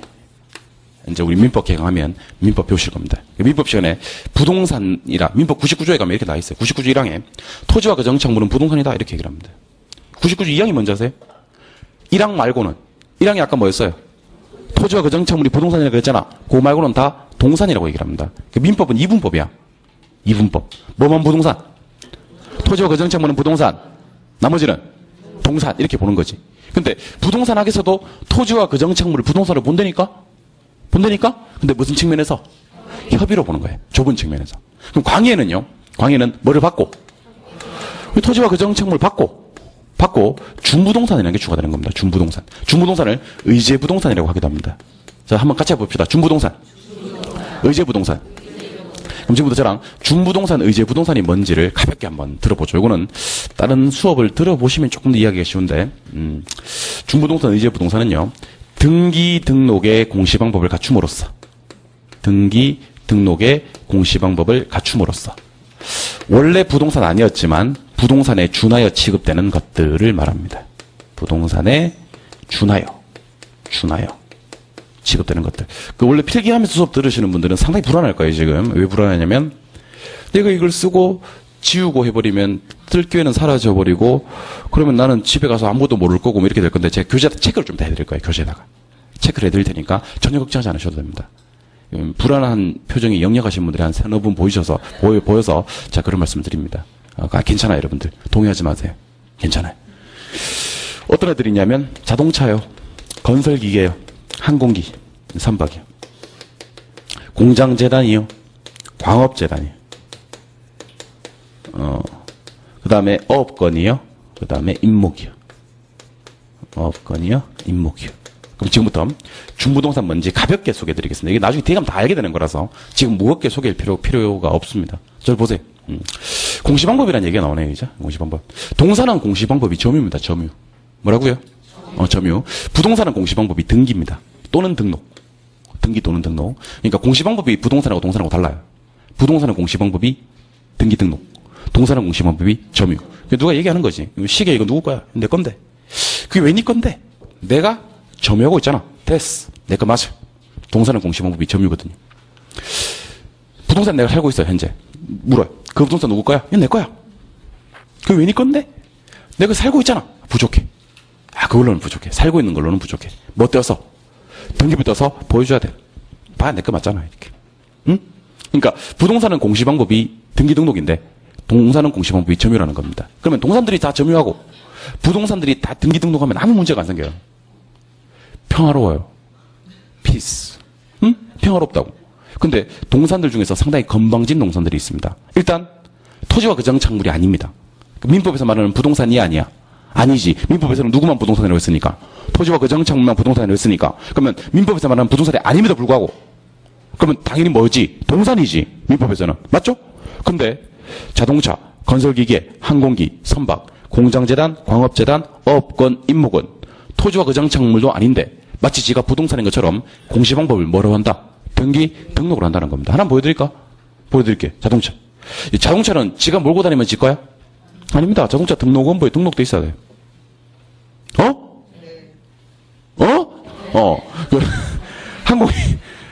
항공기. 집에 항공기는 뭐 한두 대씩 다 있잖아요. 그죠? 예. 그 항공기 같은 경우도 등기돼 있어야 돼요. 20톤 이상의 선박도 다 등기돼 있어야 됩니다. 이런 애들은요, 민법에서 말하는 부동산은 아니라는 것이. 하지만 공시방법이 누구랑 똑같아? 부동산과 똑같아. 맞아요? 그럼 부동산 아니지만 부동산에 준하여 취급하자는 겁니다. 이걸 유식한 말로, 정말 유식한 말인데, 부동산으로 의지해준다라고 얘기를 해요. 준하여 취급한다는 말은 부동산으로 의지해준다고 얘기합니다. 그럼 준하여의 의미를 한번 볼까요? 세 개 버전도 보겠습니다. 첫 번째, 저당권.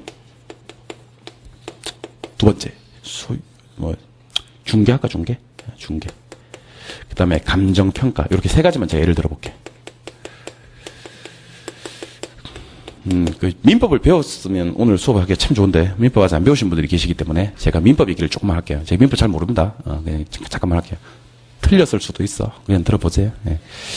자, 민법에서 소유권이라는 개념이 있습니다. 소유권. 혹시 민법쌤이, 나중에 우리 민법쌤이 한번 깜짝 놀라게 해주자고, 민법쌤이 소유권이 뭐예요? 이렇게 물으면요. 여러분들 이렇게 얘기하시면 돼요. 물건을 배타적으로 사용, 수익, 처분할 수 있는 권리요. 이렇게 얘기해 주시면 됩니다. 물건을 배타적으로 뭐요? 사용, 수익, 처분할 수 있는 권리. 그러니까 남의 방해를 받지 않고 배타적으로 내 물건을 사용, 수익, 처분할 수 있는 권리를 우리는 완전한 소유권이라고 얘기를 하는 겁니다. 근데 이 소유권을 제한하는 물건들이 있습니다. 이거를 제한 물건이라고 그래요. 뭐를 제한한다고요? 소유권을 제한하는 거예요. 그래서 제한 물건이라고 합니다. 생략되는 말은 소유권이야. 그럼 소유권은 뭐 할 수 있는 권리인데 사용, 수익, 처분할 수 있는 권리인데 사용과 수익을 제한하는 물건이 있어요. 이걸 사용과 수익을 제한한다 그래서 용익 물건이라고 그래요. 무슨 물건이요? 용익 물건. 처분을 제한하는 물건을 담보 물건이라고 합니다. 뭐라고 한다고요? 담보 물건. 담보 물건의 종류가 세 가지가 있습니다. 따라하세요. 유치권, 질권, 저당권. 여기 민법 조문 순서예요. 유치권, 질권, 저당권인데 유치권은 부동산 유치권 설정할 수 있어요, 없어요? 있어요. 뭐 없긴 뭐가 없어요. 있어요. 동산은 유치권 설정할 수 있어요, 없어요? 있어요. 뭐 없긴 뭐가 없어요. 민법쌤이 예를 들 때 이거 예를 들 거예요. 세탁소 주인이 세탁비를 줄 때까지 세탁물을 유치할 수 있는 권리를 가지는데 그게 유치권이에요. 세탁비 주기 전까지는 세탁물 안 줘도 돼. 그게 유치권이라니까? 그럼 동산 돼, 안 돼? 되고, 여러분, 부동산에 왜, 짓다가, 거의 다 지어가는데, 유리문에다가 붉은색 라카로, X 이렇게 쳐놓고, 출입 금지. 아무도 들어오지 마. 유치권 행사 중. 그런 거 못 보셨네? 그것도 못 봤어요? 그러니까 부동산도 유치권 설정할 수 있고, 동산도 유치권 설정할 수 있어. 근데, 여러분, 전담포 가서요. 금반지 맡겨놓고, 스마트폰 맡겨 돈 빌려올 수 있어요? 없어요? 그 질권 설정한다 그래요. 그게 질권이야. 그럼 질권은 동산만 돼. 다시. 유치권은 뭐 되고, 부동산, 동산 둘 다 되고, 질권은 뭐만 되고, 동산만 돼요. 질권은 부동산이 안 돼요. 전담포 가서 물건 맡겨놓고 돈 빌려오는 게 질권을 설정한다 이렇게 얘기하는 거예요. 알겠어요? 마지막에 저당권. 저당권은 부동산만 돼요. 저당권은 누가 안 돼요? 동산은 저당권 안 된다고. 그러니까 전담포 가서 물건 맡기고 돈 빌려오는 건 질 잡힌다고 하지 저당 잡힌다고 하시면 안 된다는 거예요, 사실은. 알겠어요? 다시. 소유권이 뭐예요? 사용수익 처분할 수 있는 권리를 배타적으로 사용수익 처분할 수 있는 걸 소유권이라고 그래요. 근데 민법 많이 알려주는 깜짝 놀랄 거야, 민법 선생. 그 소유권을 제한하는 물건을 무슨 물건이라고 한다고? 제한물권. 제한물권의 종류는 두 가지가 있겠네. 사용과 수익을 제한하는 용익물권과 처분을 제한하는 담보물권이 있는 거예요. 그래서 내가 민법했으면 민법선생 숟가락 놔야 돼. 내 민법했으면. 참 쉽게 설명하잖아. 이때 사용과 수익을 제한하는 물건은 무슨 물건? 용익물권, 처분을 제한하는 물건을 담보물권, 담보물권 법조문 순서대로 유치, 질, 저당이 있는데 유치권은 부동산, 동산 둘 다 돼? 네. 둘 다 돼. 질권은 동산만 돼. 그 다음에 저당권은 부동산만 돼. 저당권이요? 부동산의 특권이에요. 저당권은 부동산의 특권이라고. 그럼 토지와 그 정착물은 저당권 설정할 수 있어, 없어? 있어. 왜? 부동산이니까. 맞죠? 하지만 방금 부동산에 준하여 취급하기로 했다고 했던 중부동산도요, 저당권 설정할 수 있어요. 알겠어요? 그게 준하여 취급하는 거야. 그럼 자동차 저당권 설정돼, 안 돼? 돼요. 저당권 설정도 되고, 말소도 되고, 다 돼요. 이런 것들이 저당권 설정이 다 된다고. 알겠어요? 그 다음에 나중에 감정평가를 배우시게 됩니다. 근데 사실은 앞에 생략된 말이 부동산 감정평가예요. 무슨 감정평가? 부동산 감정평가. 여러분들, 부동산 감정평가사가 자동차 감정평가 해요, 안 해요? 해요. 내 이럴 줄 알았어, 내가. 부동산 감정평가사가 건설기계, 항공기, 선박을 감정평가해야 안 해요? 해요. 아니, 그 사람 부동산 감정평가사가 왜 그런 걸 평가하고 앉았어요? 준부동산이라서 그래요. 부동산에 준하여 취급하기로 했기 때문에. 내가 이거 왜 흥분하는지 알아요? 모르죠. 왜 흥분하는지 알아요? 모르죠. 배웠거든요. 11월달 저한테 수업 들은 사람들은 내가 다 기억하고 있거든. 그때 내가 뭐라고 했냐면, 건설기계, 항공기, 선박은 원가법 쓰고 자동차는 거래사례 비교법을 쓰는데 왜 그렇다고 얘기를 했거든. 그때 뭐라고 했냐면 고개를 끄덕끄덕 했거든. 부동산 감정평가할 때 건설기계, 항공기, 선박은 원가법 쓰고 자동차는 거래사례 비교법을 쓰고 막 외우고 건건항산 외우고 염산, 과자동 외우면 뭐 모르는데. 다시 묻겠습니다. 부동산 감정평가사가 자동차 평가해요, 안 해요? 부동산 감정평가사가 왜 자동차를 감정평가해요? 중부동산이라서 그래요. 그러면 감정평가 대상이 돼요? 그다음 심지어 부동산 중개 대상물이 되게 돼요. 그러니까 요런 애들은 방금 제가 말씀드렸던 요런 애들은 원래 부동산이 아니야. 원래는 토지와 그 정착물에 속하는 부동산은 아니야. 하지만 부동산과 공시방법이 똑같아. 뭘로? 등기 등록으로. 그럼 원래 부동산 아니지만 부동산에 준하여 취급되는 것들입니다. 알겠어요? 그럼 이거 말고 다른 건 없나? 다른 건 없어요. 이게 다예요. 시험에 많이 나오는 것들만 제가 소개해드린 게 아니고 시험에 나오는 전부를 소개해드린 거예요, 사실은. 근데 요거를 갖다가 제가 3종으로 요약해드릴게요. 요거 따라서 기계, 요거 따라서 재단, 요거 따라서 기타. 그래서 중부동산 3종 세트 그러면 기계, 재단, 기타 하시면 돼요. 어떻게 해요? 기계, 재단, 기타. 기계, 재단, 기타 보시면 틀리는 경우는 없어요. 왜냐면 자동차, 건설기계, 항공기, 선박은 뭐고?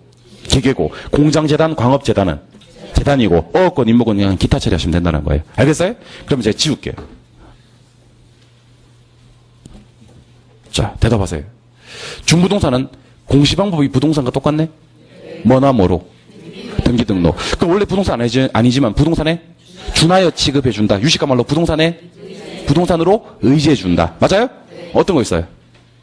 기계, 재단, 기타가 있는 거예요. 준하여 취급하는데 준하여는 뭐 설정할 수 있고, 저당권 설정할 수 있고, 감정평가사가 감정평가할 수 있고, 중개대상물이 되기도 한다는 겁니다. 일부는. 알겠어요? 그게 부동산에 속하는 중부동산이 된다는 겁니다. 자, 그럼 질문 좀 드릴게요. 절 보고 대답하세요. 토지와 그 정착물은 듣고 계십니까? 네. 긴장되는 순간이죠. 예. 토지와 그 정착물은 광의부동산에 속한다. OX. O가 되죠. 토지와 그 정착물은 광의부동산에 속해요. 토지와 그 정착물은 뭐야? 협의야. 다시. 토지와 그 정착물은 뭐야? 협의야. 협의는 당연히 광의에 속해. 다시 묻겠습니다. 토지와 그 정착물은 광의부동산에 속한다. OX. 오, 내 빨리 끝낸 거야, 이거를 갖다가. 질질 끌 수도 있는데. 왜냐면 방금 10분 정도가 액 했어요. 액. 다 들었어, 내가. 못 들은 것 같아? 예, 다 들었어요. 액 했는데 남들이 오라고 끝내버리니까 쓰를 못한 거야. 다 맞춘 게 아니라고. 다 들었거든, 내가. 액하고. 눈치를 빨라가지고, 쓰까지는 안 했어. 액하고 아무것도 안 한 것처럼, 마치 맞춘 것처럼, 토지와 그 정착물은 광의부동산에 속해요. 왜 속하냐면, 제가 아까 그랬잖아요. 광의는 뭐를 받고 시작해요? 받고 시작한다 그랬잖아. 그러면 협의가 뭐였어? 토지와 그 정착물이지. 얘는 광의에 속해 안 속해? 속해. 그러면 토지와 그 정착물은 협의와 광의를 구분할 수 있다 없다? 없어요. 토지와 그 정착물로는 협의와 광의를 구분할 수가 없어요. 여러분들 자꾸 나한테 왜 이러는데요? 토지와 그 정착물로는 나한테 왜 이러는데? 토지와 그 정착물로는 협의와 광의를 구분할 수 없어요. 뭘로 구분하냐면 중부동산으로 구분해야 됩니다. 이걸로 구분해야 하는 거예요. 이게 없으면 협의고요. 이게 있으면. 그러니까 협의와 광의를 구분하는 유일한 기준은 그 알파가 중부동산인 거예요. 알겠어요? 그럼 중부동산이 있어야 뭐가 되는 거고? 광의가 되는 거고. 중부동산이 없으면 협의가 되는 거고. 토지와 그 정착물은 어디에도 있고? 협의도 있고 광의도 있고. 그걸로 구분 못하는 거야. 토지와 그 정착물이 협의에 속해 안 속해? 왜 고민해? 속하지. 광의는 속하고 그걸로는 구분 못한다니까. 뭘로 구분하는 거야? 중부동산. 그래서 중부동산이 중요한 겁니다. 그리고 여기 보니까 민 뭐라고 돼 있어요? 민 뭐라고 돼 있어요? 그러니까 법률적 측면입니다. 그래서 앞으로 법률적 측면에서 이 부동산에는 어떤 것이 있습니까? 협의, 광의. 협의는 뭐 있고? 토지와 그 정착물. 무슨 법이니까? 민법이니까. 그리고 광의 부동산은 뭐? 협의 받고. 중요합니다. 협의 받고. 토지와 그 정착물 받고. 중부동산. 됐어요? 예, 경제적 측면 갑니다. 경제적 측면에서 이 부동산은 이런 거 있어요. 자산, 자본, 생산 요소, 소비재, 상품 이런 거 있습니다. 자, 이거 같이 한번 읽어봅시다. 자산, 자본, 생산요소, 소비재, 상품. 요게 경제적 측면입니다. 경제적 측면. 요거 요 중에서 어떤 걸 외워야 되냐면 다 외워야 돼요. 다 외워야 됩니다. 이 중에서 어떤 게 시험에 나오냐면 다 나와요. 이걸 언제까지 외워야 되냐면 지금 당장 다 외워야 됩니다. 지금 당장. 라인 나오. 벌써 다 외웠어요. 이거 라인 나오기 다 외워야 돼요. 이거. 자, 7번 한번 보죠. 제가 경제 그랬나요? 네. 대답합니다. 경제 활동하는 곳 어디죠? 시장이죠. 예. 시장에 가면 수요자와 공급자가 만나서 거래를 해요. 그래서 앞으로 지금 이 시간부터예요.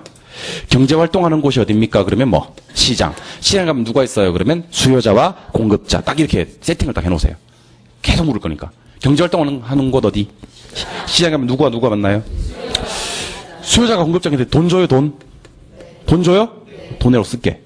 공급자들은 수요자에게 상품을 제공하나? 상품으로 쓸게. 됐어요?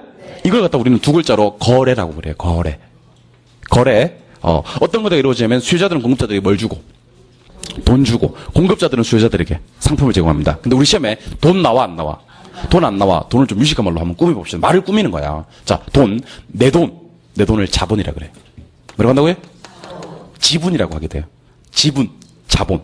다 내 돈입니다. 남의 돈은 부채라 그래. 부채. 뭐? 합쳐서 자산이라 그래. 뭐라? 자, 그럼 시험에 돈으로 안 나오고 어떻게 나온다? 자본, 부채, 자산. 자식 돈은 내 돈, 남의 돈 합쳐서. 그럼 시험 문제 풀다가 자본, 자산, 부채 이런 말이 뜨면 돈과 관련되는 개념이네. 맞아요? 그럼 무슨 측면이다? 경제적 측면이다. 맞아요? 예. 그 다음에 상품. 상품이 그냥 나오는 게 아니에요. 일단 생산요소 투입해. 뭐 투입?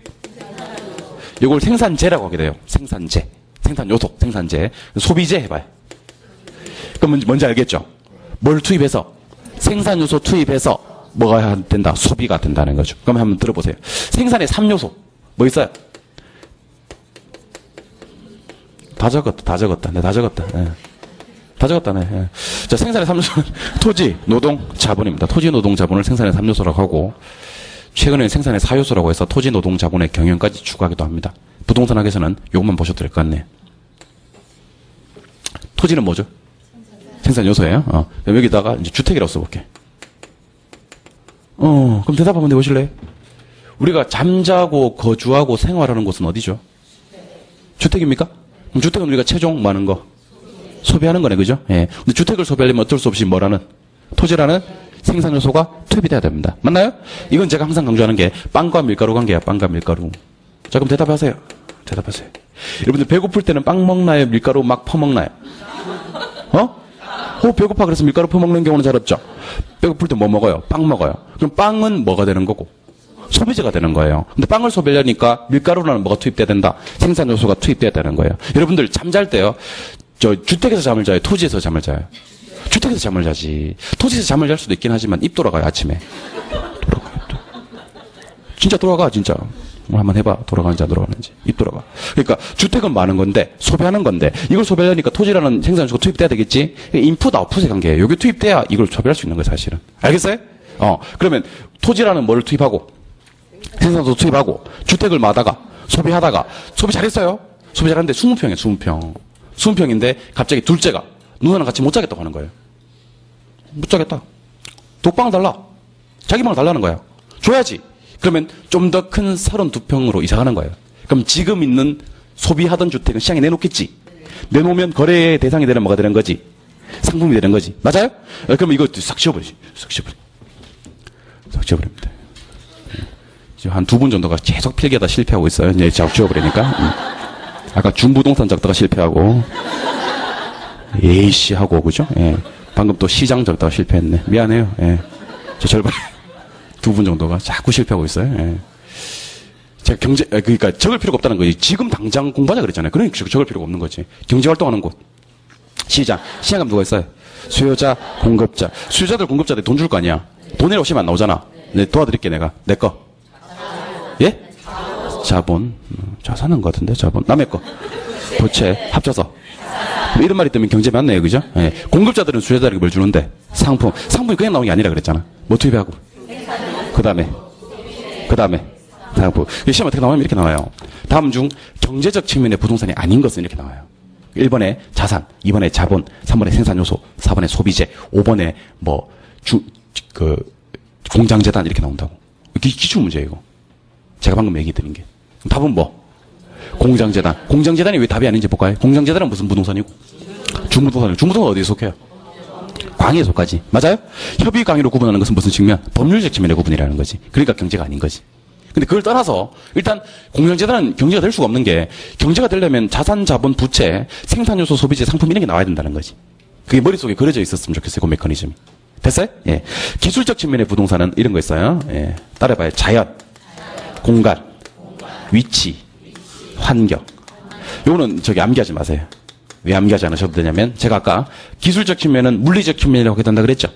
물리적 측면은 유형, 무형. 유형은 눈으로 볼 수 있어, 없어? 그럼 지금부터 눈으로 보이는 것들만 얘기해 주세요. 안 보이는 것들 말고. 자, 여러분들 위치가 좋다 나쁘다 눈으로 확인해야 못해요. 그거 눈으로 확인하는 거예요. 눈으로 확인 안 하면 위치가 좋다 나쁘다 얘기할 수 없어요. 이게 3층짜리 공간이다, 5층짜리 공간이다, 7층짜리 공간이다. 그거 눈으로 확인이 돼야 안 돼요? 돼요? 자연 환경이 어떻다 이렇게 눈으로 확인이 돼야 안 돼요? 눈으로 확인이 가능한 것들만 기술적 측면이에요. 물리적 측면이라고 하기도 하고. 알겠습니까? 그럼 저를 보고 대답하세요. 이거 만들어 봅시다. 일로 오세요. 오세요. 저를 보고 대답하는 거예요? 마음의 준비하시고요. 예. 부동산을 그냥 보지 말고요. 복합 개념으로 보자는 겁니다. 부동산은 이제 우리 학문적으로 다룰 때는요. 복합 개념으로 봐야 돼. 복합 개념 몇 대 측면? 3대 측면. 3대 측면 뭐죠? 법, 경기, 가로. 힐끔 보지 마세요. 만들어 보자니까. 법률적 측면의 부동산은 뭐하고 뭐 있는데? 협의하고 광이 있는데, 협의는 뭐? 토지와 거정창물. 뭔 법이죠, 이게? 민법이죠. 광의는요? 토지와 거정창물 받고 준부동산. 준부동산은 공시방법이 뭐야? 등기등록. 부동산 아니지만 부동산에 준하여 또는 부동산으로 의지해 주는 거. 부동산으로 준하여 취급한다는 건 첫 번째 뭐 설정? 저당권. 두 번째 뭐 할 수 있고? 감정평가. 세 번째는 부동산 중개 대상물이 되기도 한다는 겁니다. 3종 세트는 뭐 있어요? 기계, 재단, 기타. 어우, 힘들어요. 자, 그 다음에 경제적 측면에서의 부동산은 어떤 거 있어요? 내 돈 남의 돈 합친 거. 자산. 내 것만. 생략돼 있었지만 남의 거. 부채. 그 다음에 상품이 나와야 되잖아. 근데 상품이 그냥 나오는 게 아니고 보통 부동산에서는 3단계 거치더라. 뭐 투입? 생산 요소, 소비재, 상품 요 단계 거치다. 이게 경제적 측면. 그 다음에 공간, 자연, 위치, 환경과 같이 눈에 보이는 것들은 무슨 측면? 기술적 측면. 그렇게 확인하시면 됩니다. 아시겠어요? 예. 그래서 교재 잠깐 보시면 교재 31쪽. 부동산의 개념 있습니까? 예, 한 장을 잠깐 넘겨볼까요? 한 장 넘겨보시면 가로 1번에 복합 개념의 부동산이 있나요? 거기다가 체크 표시 하나 하세요. 복합 개념의 부동산. 아, 이거 좀 중요하거든. 근데 다른 거 보지 마시고요. 그 밑에 표를 한번 들어가 봐요. 표만 외우면 돼요. 표. 표 보이세요? 자, 복합 개념의 부동산을 3대 측면으로 표현하면 뭐가 있고요? 법경기. 법경기 하면 돼요. 편하게. 법각경제 묶어서 뭐? 무형. 돼 있잖아. 기술적 측면은 유형. 있잖아. 법률적에서는 뭐 있고요? 협의, 광의. 경제적은요? 자산, 자본, 생산요소, 소비재, 상품. 기술적은요? 자연, 공간, 위치, 환경 이런 것들이 있습니다. 아시겠어요? 그 표만 보시면 됩니다. 좀 쉬었다가 근데 가로 2번에 복합 부동산이라는 거 있습니까? 예, 여기부터 이제 본격적으로 아직까지는 안 본격적이었어요. 지금부터 본격적으로 가보도록 하겠습니다. 쉬겠습니다.